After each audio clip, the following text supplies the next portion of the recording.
Welcome one and all once again to another edition of the Luke Fruia Motor Show. Talking sports here at Luke Fruia Motors. I'm Jacob Young. Of course, this is RSLN.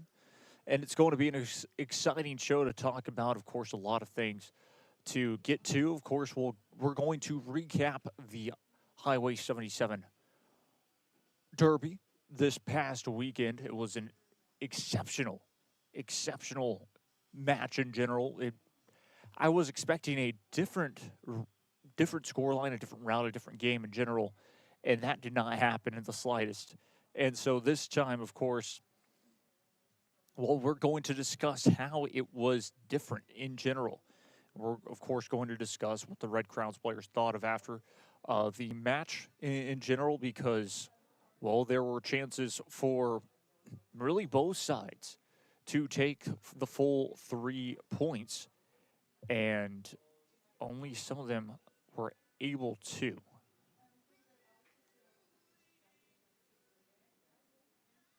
Yeah, we're going to take a quick break. Stay tuned.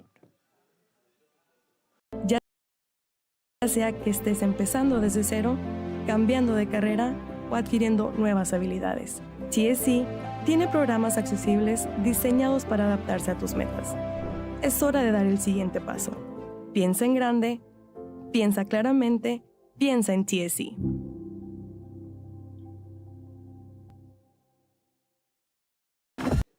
Back we go, just making sure that everything was good to go in general with, of course, the stream and stuff. And so, yes, we are live on YouTube as well, which is always exciting. And it was just, of course, making sure about that. Anyways, yes, a lot to talk about. That's one of the things that we will be talking about, of course, was the RGV rivalry, that derby, that Highway 77 derby is what I like to call it. I think it's a perfect name. It's literally that freeway. It's literally that side from the sports park to Harlingen Field or Harlingen Field to the sports park in general. That's, of course, what I think. Now, of course, moving on to that next part of what we're going to, of course, talk about. Yes, we're going to talk about because it has a lot to do with the Southland Conference in general, where the UTRGV Vaqueros are. We will be talking about the regionals that are officially for Texas, for the Texas teams, I should say, and for, of course, none other than just every baseball team in general that made the 64 teams, if I'm not mistaken, with the regionals, which, yes, some say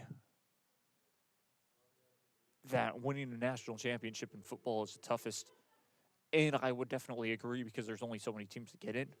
Now, at the same time, regionals in baseball, oh boy, let me tell you about that. Are they exciting? Are they very difficult? Double elimination, and sometimes you have to win 7 games or get to a game 7 in order to have a chance at winning the regional. Then you have to play in the super regional where it's only the best of 3. And then if you win that somehow, some way, you get to Omaha, and there's only 8 teams left.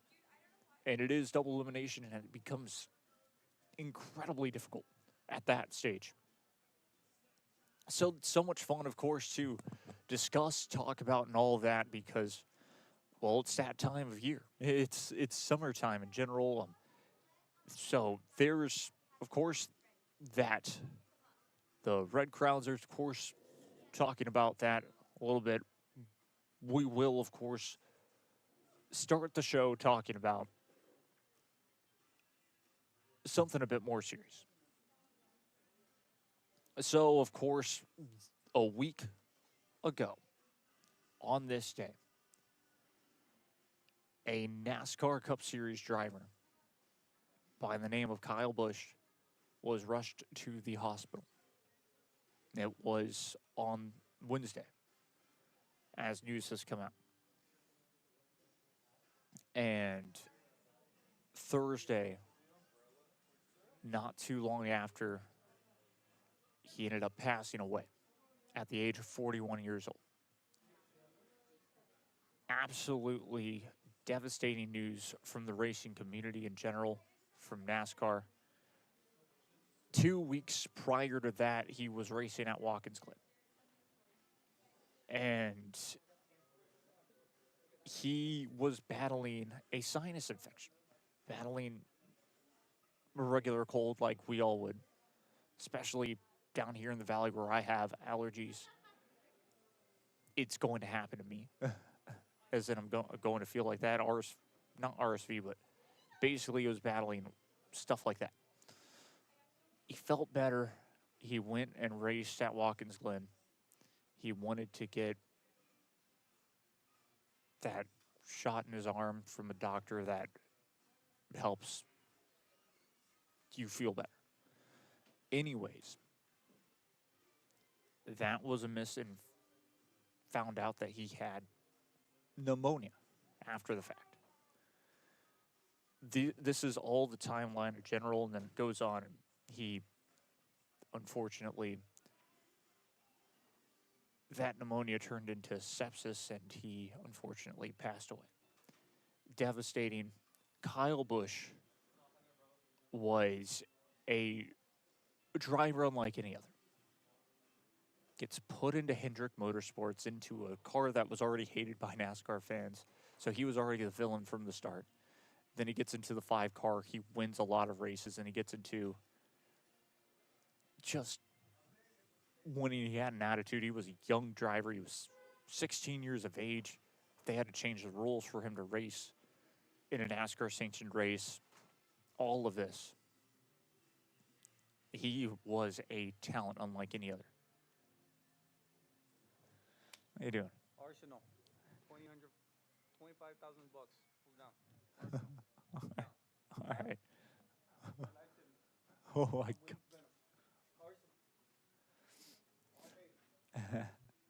It's crazy. Again, Omar Garcia, everybody. Omar, fantastic. Of course, always talk with him.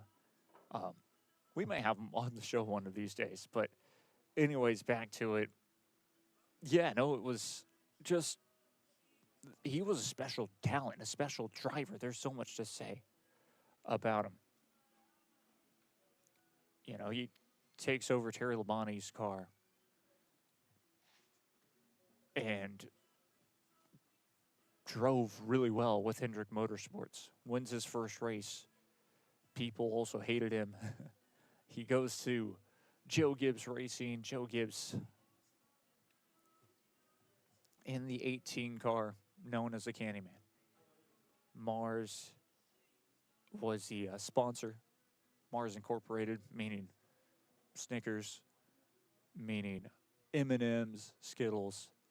Those were on his car. That was on his car basically weekly. And so, yeah, he was known as a Candyman and would win races and was hated by everyone because he'd wreck cars to try to get to the lead, and so talented. Over 200 race victories over every NASCAR sanctioned, from the Truck Series, Xfinity, or National Series, I should say, the Grand National Series to the Cup Series. Kyle Busch will be missed.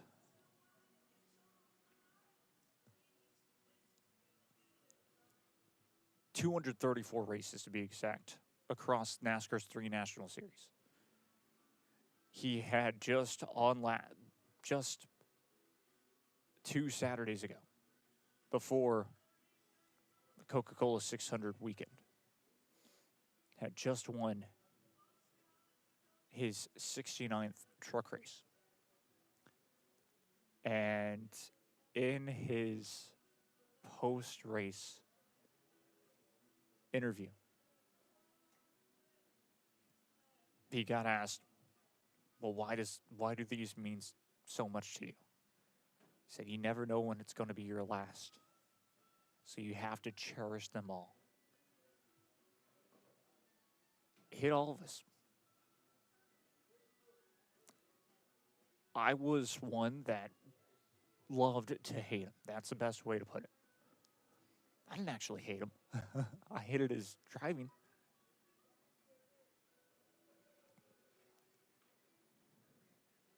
But, yeah.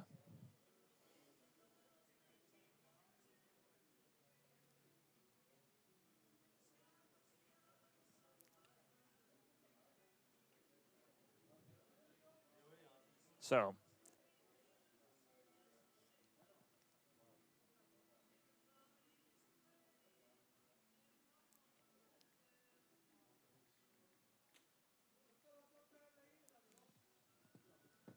yeah, it just one of those situations. He will be missed by everybody. Um, his brother Kurt Busch, of course, winning a championship. Kyle Busch winning 2 championships in the same format, the playoff format to be exact.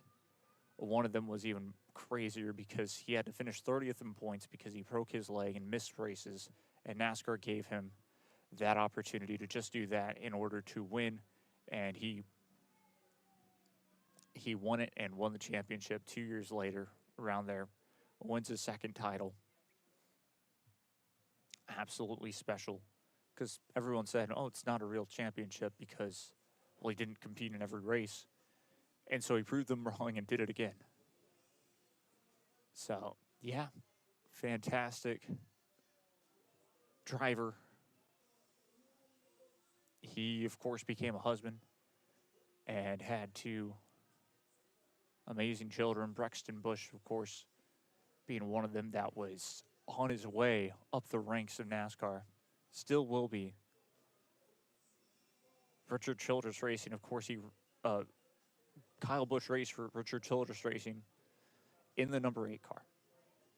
And since his passing, Richard Childress Racing came out with a statement saying we will temporarily retire the number 8 car. It will be available when Brexton Busch gets to the Cup Series, if he wants to take it. So that was very sweet from them and emotional for everyone in the racing community. You never want to see somebody like that who is that talented have an unfortunate circumstance, but that's what happened. He will be missed, and there will be no one like him. That's for sure. Now, moving on. This was very fun. The RGV Red Crowns, of course, had their second match of the season versus none other than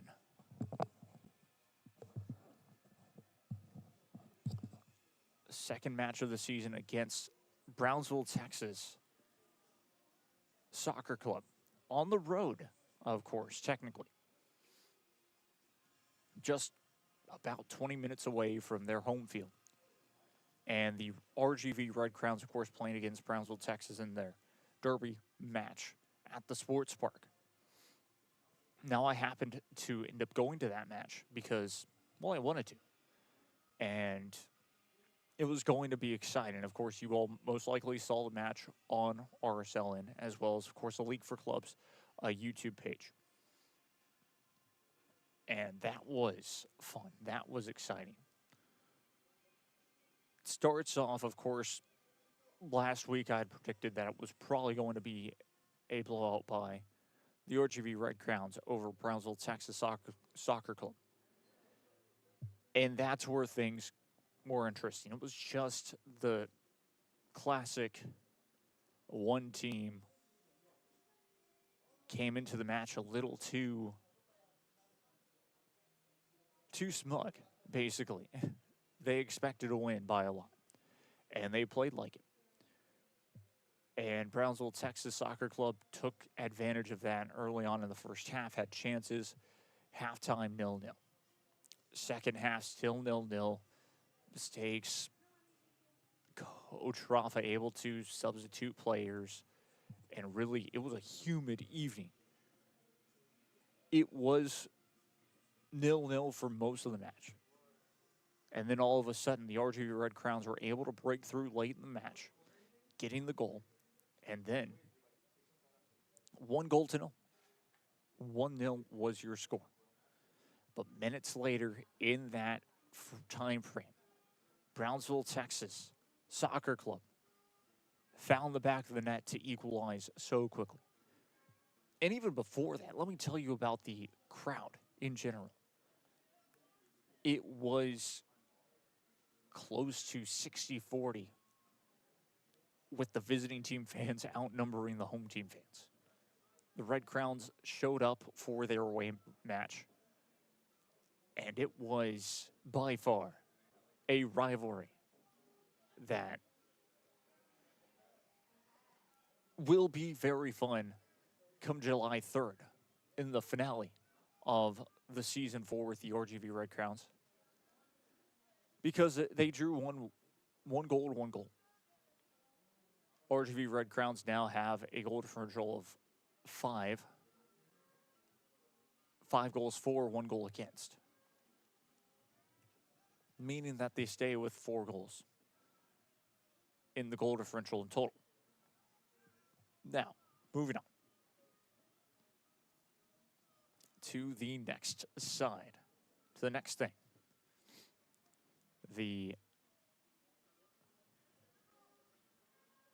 Of course, let me tell you about the starting 11 for the Red Crowns from their match not too long ago. We didn't get a starting 11 from the Brownsville, Texas Soccer Club, but we got a starting 11 from the RGV Red Crowns. J.C. Alvarez got the nod in at goal. Between the pipes, to be exact. Diego Vita was a starter, as well as Rivera and Isaid Gomez with Diego Rivera, and Joaquin Rosales with Matas Dumalacas. Isidro Martinez got the start as well at midfield, with Dylan Hernandez, Vicente Alvarez, and Agustin Mateos. An interesting change to the lineup for the starting 11. Didn't prove to be wrong. It just proved that the starting 11, of course, was just going to be different due to the fact it was a rivalry match. It was giving players that were also from Brownsville a chance to shine on the team. And Brownsville, Texas Soccer Club also had a chip on their shoulder, too. What do I mean by that? A lot of those players tried out for the RGV Red Crowns. And they ended up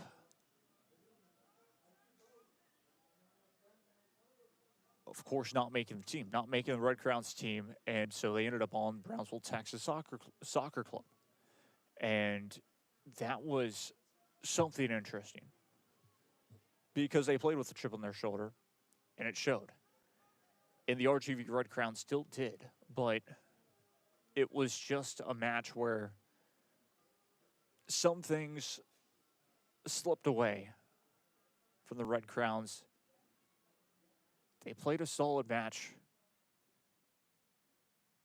but at times I would have liked to see just better play in general. The passing seemed to be a lot less from the Red Crowns. 2 weeks ago, of course, 2 Saturdays to be exact, the Red Crowns would get a ton of space from Central Texas Coyotes FC. And Brownsville, Texas Soccer Club learned that very quickly and closed those windows for passing. And even when that happened, a lot of players wanted to take the ball and try and play it through midfield on their own, try to dribble it past. They were not able to do that successfully against Brownsville, Texas Soccer Club. Again, it stayed 0-0 at halftime. Sergio Davila for none other than the RGV Red Crowns scores the go-ahead goal for the Red Crowns. And let me tell you something, that's the loudest I've remember hearing that place at Brownsville Sports Park. And I've been there for regional semifinals and regional finals for soccer. So it was a great, great match, great situation for the Red Crowns to really be able to focus for that next side, and the lack of focus right there costed them dearly. But there were still moments in that match where even with how little time they had left to score the go-ahead goal again, Red Crowns almost got the job done. So I know that their practices have not been pretty this week, to say the least. As in, of course, Monday they had the day off. Sunday they also had the day off for Memorial Day weekend, basically was Monday. And then Tuesday, of course, I'm sure that last night their practice was not pretty in the fact of just it's time to run more, it's time to really focus. And Wednesday, the same deal. Thursday, tomorrow, I'm sure that their practice will be even more in depth. Just to really focus on locking in, not complaining to the referee. That's one thing that I did saw a couple of times. What I saw from the Red Crowns were players complaining to the referee. And that is something that I hate to see after the fact, or even not after the fact, but during a play. There was no foul, no anything like that. One of the players gets muscled off the ball and goes straight to the referee to complain as the play is still going on. So at times it felt like the RGV Red Crowns were playing with 10. Sometimes. That was frustrating to watch. Just as a soccer fan in general, as a person in general watching soccer, you don't ever want to see a player go and just complain to a referee as the play is still happening. Now, the rivalry match did turn into a rivalry match late into the match. Both teams, you could slowly but surely tell that even Brownsville, Texas were getting more and more desperate. RGV Red Crowns were also not necessarily getting desperate, but they were still keeping cool for the most part. And then a little bit of a extracurricular activity happens right after a play. And a little bit of pushing, a little bit of shoving happens. All in, of course, what a rivalry is. There were punches thrown. There should have been players that got sent off, but the referee just kept it the same. And after that, just said play on, which was interesting, to say the least. But either way, Red Crowns get a point on the road. That was the big thing in general. And I looked at the League for Clubs, of course, and looked at their standings for this so far. Let me tell you exactly what the standings are.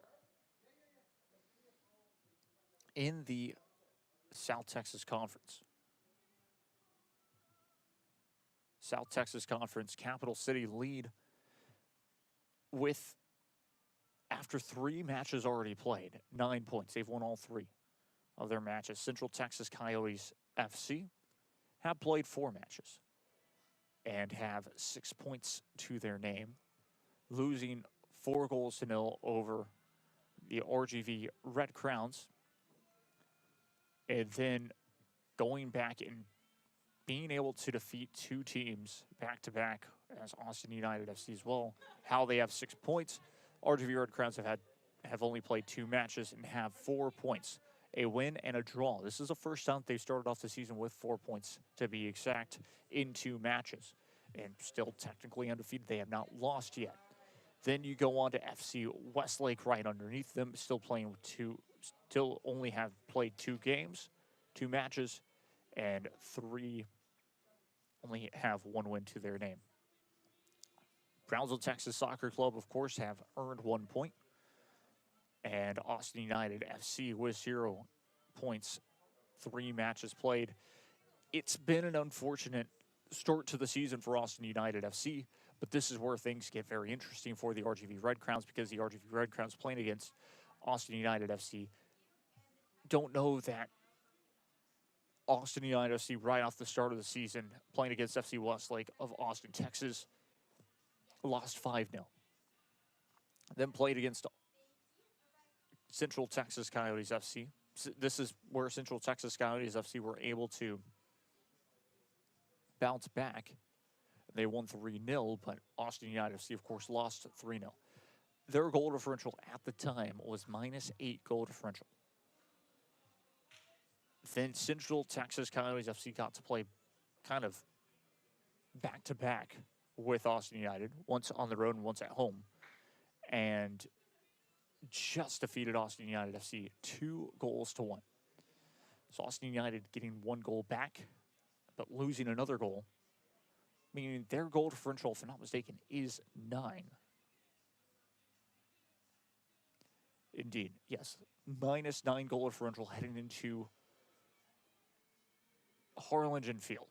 And what's scary about that is, of course, we go back to playing against Brownsville, Texas Soccer Club and how Brownsville, Texas were able to get a point at home against a really good RGV Red Crowns team when, and this is true, late in the match, there were Brownsville, Texas Soccer Club players falling on the floor because they had cramps. They were cramping, and so they had to be subbed out of the match for cramps and other things instead. So they were a lot more fatigued than the RGV Red Crowns were.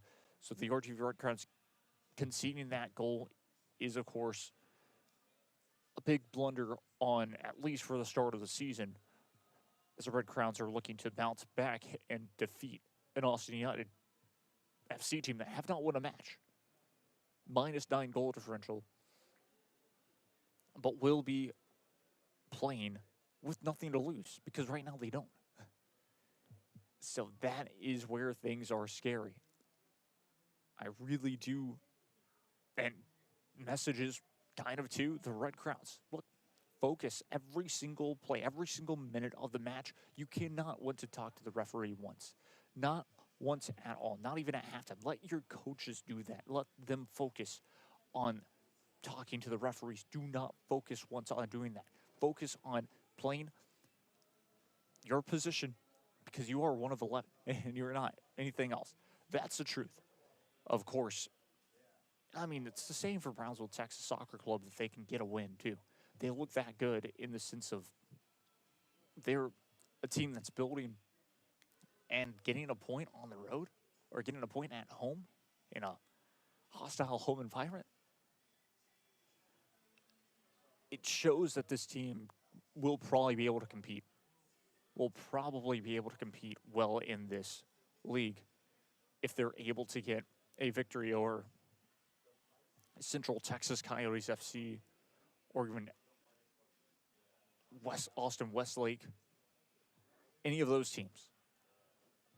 It's a possibility for that team in general. But again, focus is on the Red Crowns, and that's what it looks like right now for them. The weather seems good, as in the rain should stay away from the RGV Red Crowns, or from the Harlingen Field for this weekend, which I will read you all exactly the weather here very shortly for Harlingen.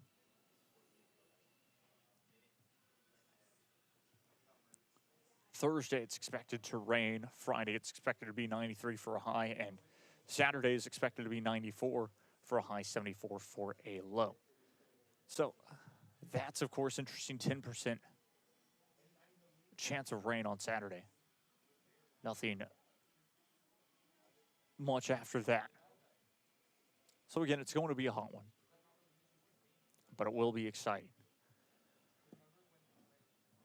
And that's really all I have to say on that note. For Saturday, this Saturday, 7:30 p.m. at Harlingen Field, will be the RGV Red Crowns playing at home. Now, as for Brownsville, Texas Soccer Club, very quickly, we'll give you all who they will be facing off against this weekend. I believe they are on the road, so one home match and then back on the road they go. This time, as the schedule is as followed for them. Yes, indeed. They will be in Central Texas at Woodson Field, May 30th at 7:30 p.m. So this Saturday at 7:30 p.m.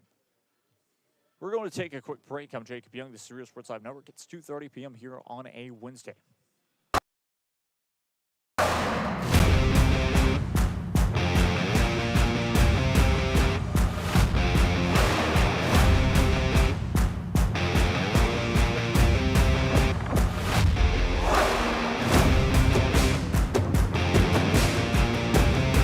Time to take a new look, maybe your first look at Buick.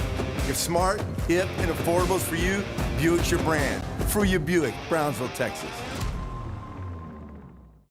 100 years ago, in the heart of the Rio Grande Valley, a spark was born. From the first dreamers who stepped onto these grounds, Texas Southmost College has stood as a promise that determination can overcome any challenge. Join us as we honor our past, celebrate our present, and ignite the future together. Texas Southmost College, 100 years strong, and the next 100 begin with you. I fell on a loose towel at the grocery store, and now they're saying it's my fault. Do you think you could help? Of course I can help. You should be focused on feeling better. Oh, thank you, Law Champ. Hey, do you think I can get a selfie? Of course. This is the island where even the grown-ups forget what day it is.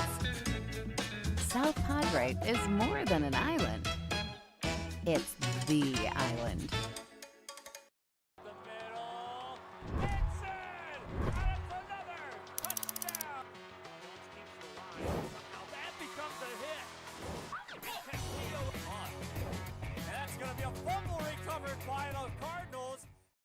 At Tortilleria Ibañez, flavor starts fresh every day.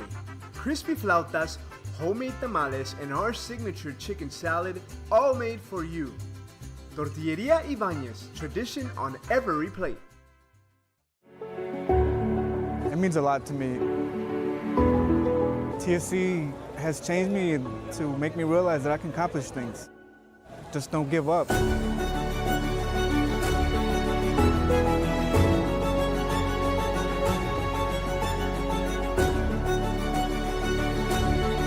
A long way from where I was to what I am now, and there's no limit to where I'm going. Give your little one the best start at Brownsville ISD's Pre-K3 and Pre-K4 programs. At BISD, 3 and 4-year-olds develop fundamental skills that pave the way to lifelong success. With quality educators, access to the latest technology, and free nutritious meals to fuel the day, our young minds explore and learn in exciting new ways. Enroll your 3 and 4-year-old today at Brownsville ISD, the best choice. Kenny Perez came from a small town in Texas. At Kenny Perez Law, we won't stop fighting until our clients get what's rightfully theirs. We're right by your side, no matter what. Call Kenny Perez Injury Lawyers today, 956-999-1111. Back live we go once again here. We'll get into the 2026 NCAA Division I Baseball Championship bracket. Of course, we'll get into talking about all of those. Reminder, well, Texas A&M and Texas will host a regional. Texas will go on to host a super regional if they make it through their regional, to be exact. The top 8 seeds, of course, get to host a regional and a super regional. The top 16 get to host a regional, and then if you're, of course, not top 8, you'll move on to play in a different super regional unless a team that is expected to host a super regional that you're matched up with gets eliminated and you are the higher seed. That's how fun it is. Well, before we get into that, I do really quickly want to, of course, discuss this, as there is news breaking out. It's not official yet, as we've talked about, but it is something that we are definitely monitoring here. And that is, of course, the Lamar head coach is linked to going to Houston, to the Houston Cougars, to be exact. It is official as not too long ago. So, this was one day ago, but now top stories, of course, still one day ago. Yes, it has officially been announced. Houston has hired Lamar University's Will Davis as their baseball coach. Why that's such a big deal, especially, is because of when it happened. It has happened this week. The regionals start Friday, Saturday, Sunday for teams like Lamar. Lamar, of course, were put into the Texas A&M regional, the College Station regional, where Texas A&M, of course, hosted, along with Texas State and University of Southern California. Lamar has faced off against Texas A&M before. They are the last seed, the bottom seed of this tournament. And the last time that these two sides faced off against each other, Texas A&M and Lamar, guess what? This actually happened this season. So Texas A&M baseball played against Lamar. And I just need to make sure that I have their schedule here very shortly. And yes, indeed, I do. They played at home against Lamar University Tuesday, February 24th. It was at 6 p.m. Texas A&M Aggies defeated Lamar University 25-5 in 7 innings. It was a blowout to where they did mercy rule it in 7. That's something interesting, of course, to bring up, which is also that was around the same time that Lamar University got their act together, even in the Southland Conference, swept none other than UT-RGV Vaqueros. And so, yes, Will Davis is a fantastic head coach, and the Houston Cougars are really lucky to get him in general. He seems like he is a head coach that can make waves for the Houston Cougars. As you recall, of course, Houston did not have their best season, not making, of course, the tournament as well. And that was a big thing. UT-RGV was able to defeat them as well, did not help their RPI. And that was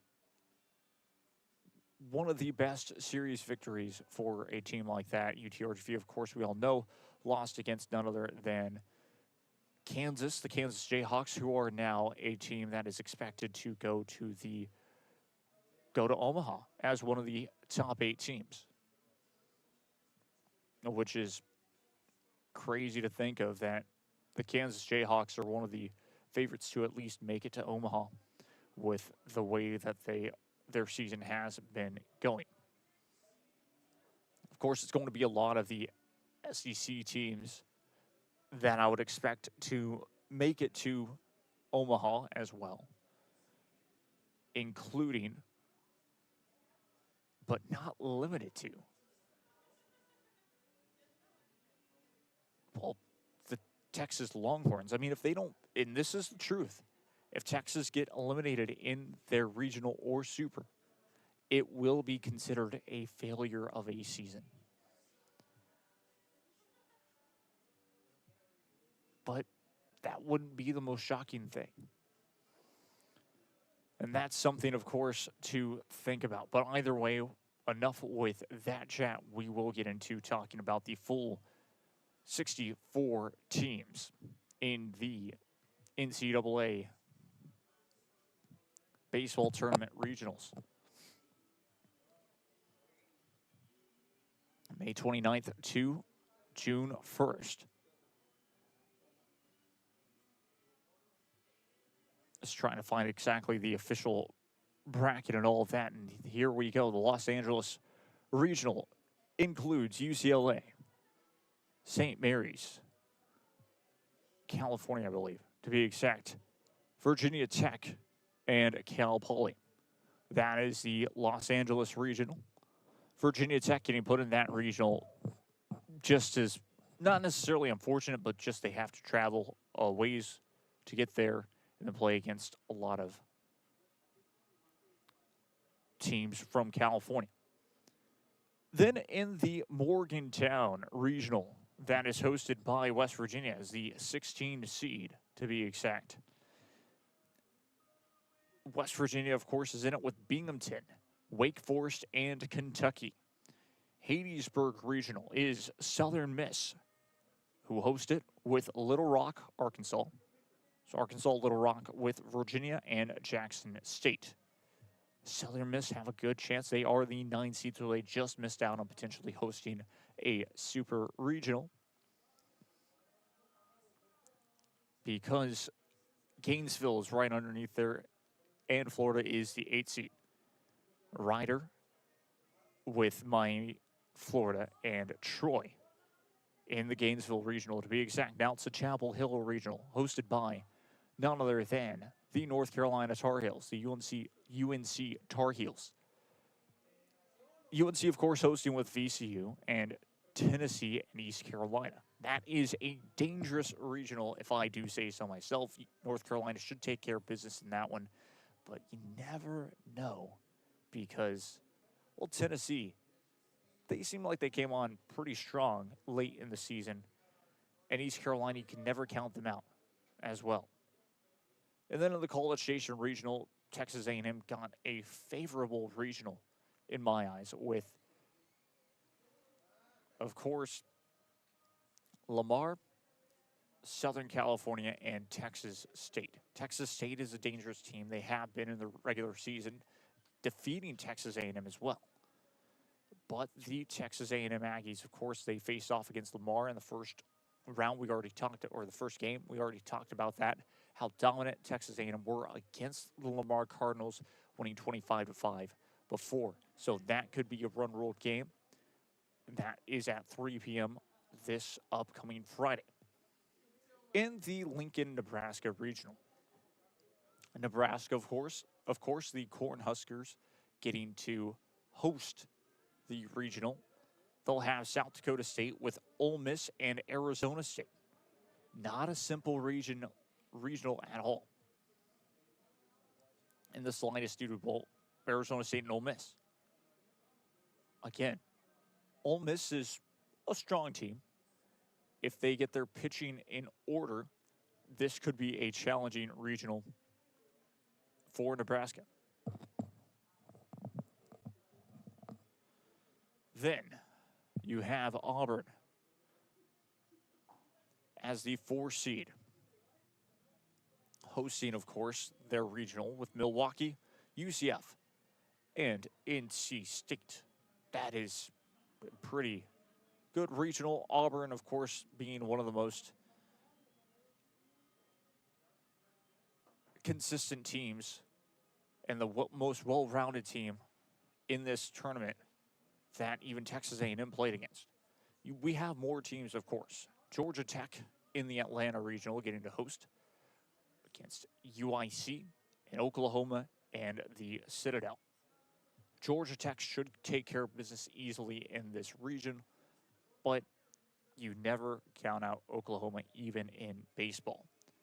In the Lawrence Regional, the Kansas Jayhawks hosting as a 15 seed. We'll have Northeastern and Arkansas and Missouri State. Arkansas will be a dangerous team. Most likely you will see them play against each other at day 2 on Saturday in that regional. And that's where things may get interesting. And then, well, they'll have to, whoever loses that game will have to win again, basically, to force a chance to play against the winner and force a Game 7. Sometimes those games get pushed to Monday. So that's going to be something.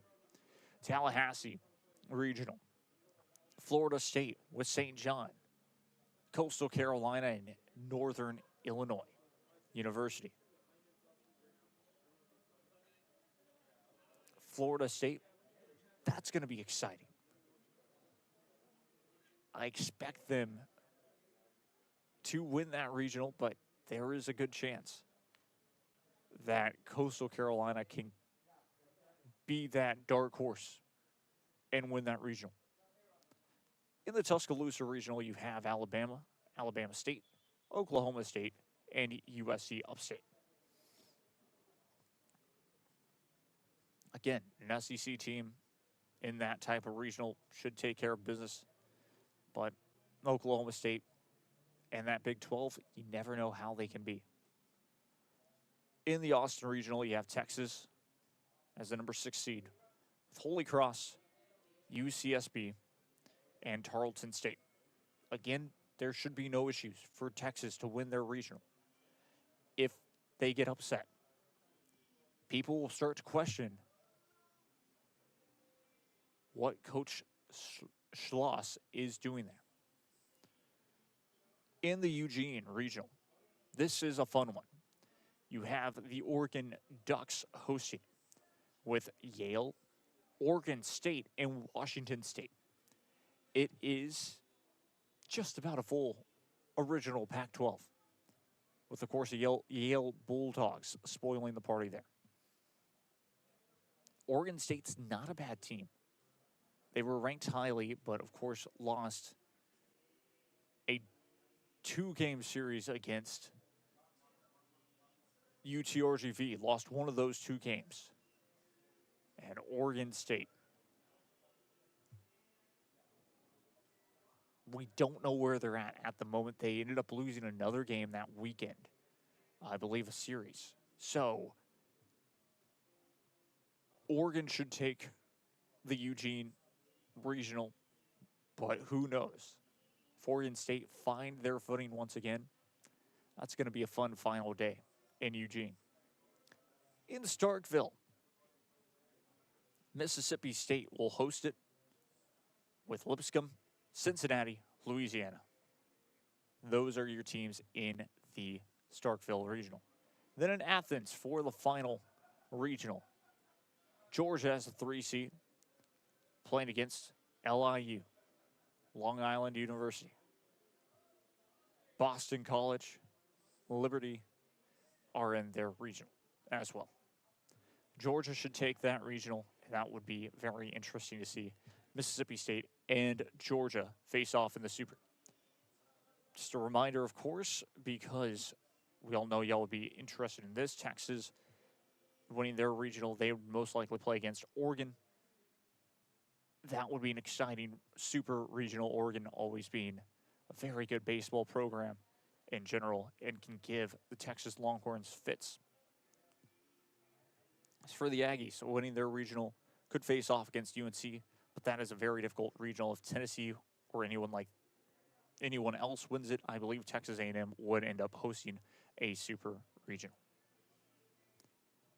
So, of course, for your Texas teams, that's really all there is to it.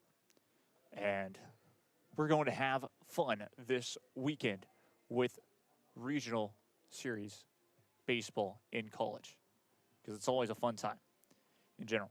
We're going to take one more break. When we return, we will close out the show this time. Of course, not a ton to talk about, but it's still been a loaded show to really just focus on a lot of things. We'll be right back after this. Stay tuned.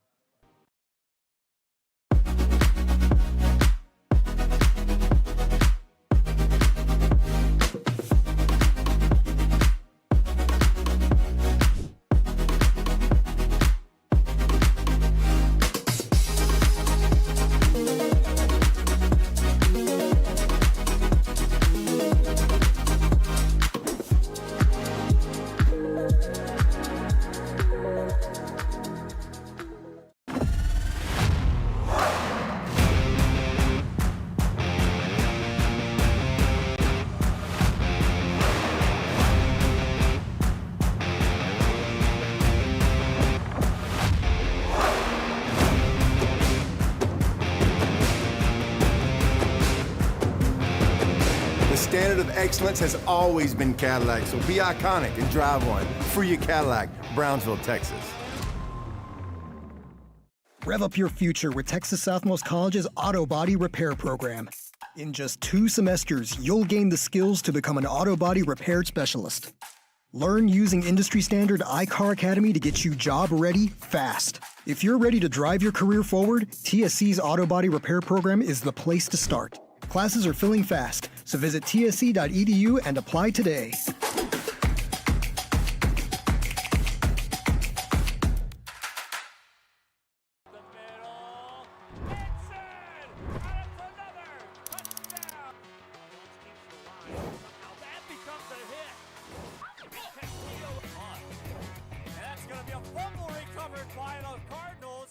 Turn your passion into a powerful career at Texas Southmost College. Our automotive technology program will train you in everything from maintenance to full vehicle systems repair. Earn a certificate or associate degree and get certified to work as a C maintenance or B-level technician. You'll be guided by seasoned instructors who have decades of real-world automotive experience, helping you get ready to roll into the industry. So take the wheel and apply today at tsc.edu.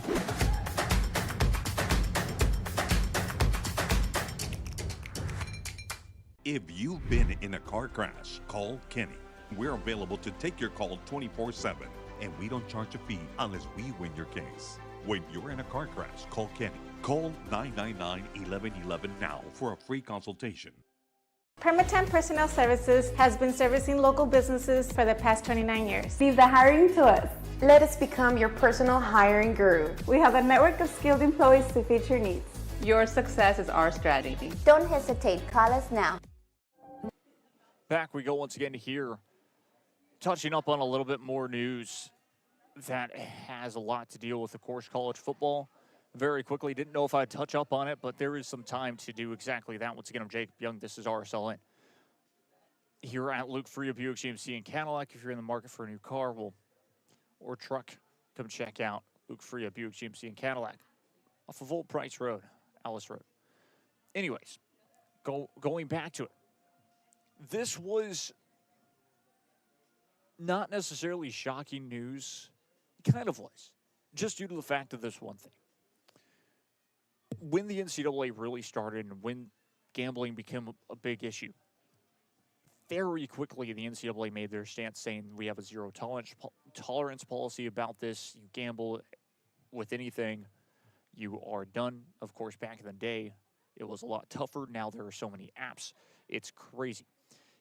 Point is, Brendan Sorsby, of course, we all know he was betting on games even back in the day with the Indiana Hoosiers when he started off his career for them to win.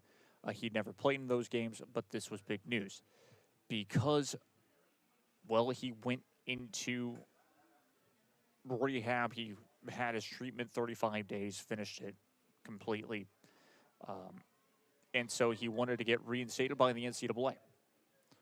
The NCAA made their verdict yesterday, saying officially that he will not be eligible, that the zero tolerance policy stands, and he is not eligible to play a down of football in at least 2026, 2027. Now, my thing is most likely he will not be able to play another down of football in his career for the NFL or the NCAA, and we'll see if, of course, the UFL or anything like that give him a chance, but I don't expect it to. I believe his career for college football and football in general is done and dusted. That is, of course, my take. He was going to be the starting quarterback for the Texas Tech Red Raiders. They paid him around they were going to pay him around $5 million, if I'm not mistaken, off of an NIL deal. So he was a hot ticket in general. He was a player that Texas Tech focused on in the transfer portal to get him, and they did. And then it came out that he was doing exactly that. So that's out of course, Texas Tech. I thought I'd bring that up a little bit just in general because big news, the NCAA stood their ground and decided to not do it. Now on to this. Of course, Oklahoma City, as you all know, have taken the lead 3-2 and going back to San Antonio this next Thursday, to be exact, tomorrow, to face off in a Game 6 do-or-die situation for the San Antonio Spurs. If OKC wins, they go back to the finals for 2 straight years and have a chance to go back-to-back. Because a lot of people, including myself, are saying this: whoever wins this Western Conference Finals series will be the NBA Finals champion.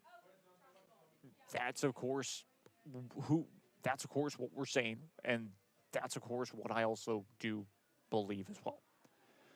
I am going to say this, of course, predictions for the Austin United RGV Red Crowns match. I expect the RGV Red Crowns to turn a new leaf. and be more focused. I will not be doing predicting final scores, though. I just expect it to be a really good, interesting match. Yes, hopefully that the RTV Red Crowns do come up on top. And then for Central Texas Coyotes FC and Brownsville, Texas Soccer Club, I will predict this match. I do believe that Brownsville, Texas Soccer Club will be able to defeat Coyotes FC. I really do. Even with the fatigue, they'll be playing on the road, but I do expect the Coyotes FC to drop another match against a Valley team. I won't be shocked if that happens in general.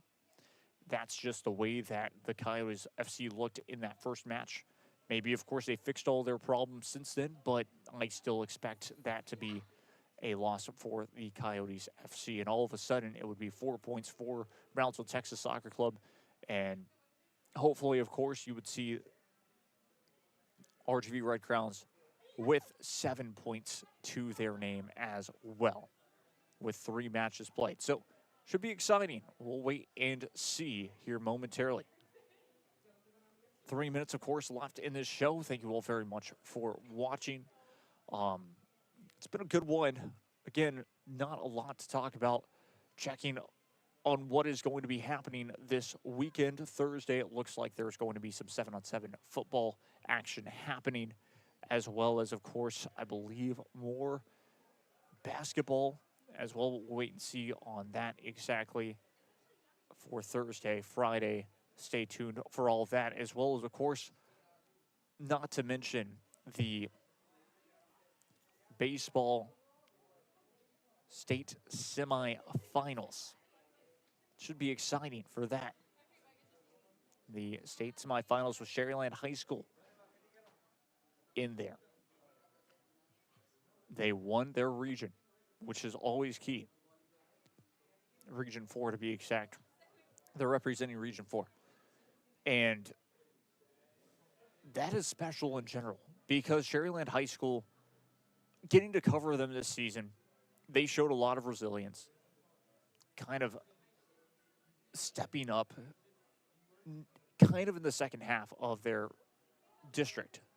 Didn't lose a lot of games or anything like that. But run rolling your rival, that says a lot. Second time they played against each other.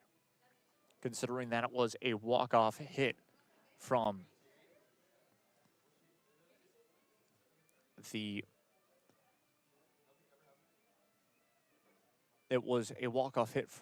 Pioneer Diamondbacks. Of course, the Pioneer Diamondbacks were eliminated pretty early on in the playoffs, and Sherryland High School, your lone remaining team in the baseball playoffs. PSJA Bears could not get the job done either in baseball and softball, unfortunately, but there is a chance for the Sherryland Rattlers to potentially make a run, and if they can get to the state championship, oh, will that be exciting. So yeah, looking forward to all of that and all of the coverage here this weekend. Stay tuned for all of it here on RSLN and all the exciting stuff. But as we're waiting for, of course, that 3 p.m. mark. Once again, thank you all so very much for watching. This has been a Rio Sports Live presentation. I've been Jacob Young. And we will see you all very, very soon on another broadcast here soon.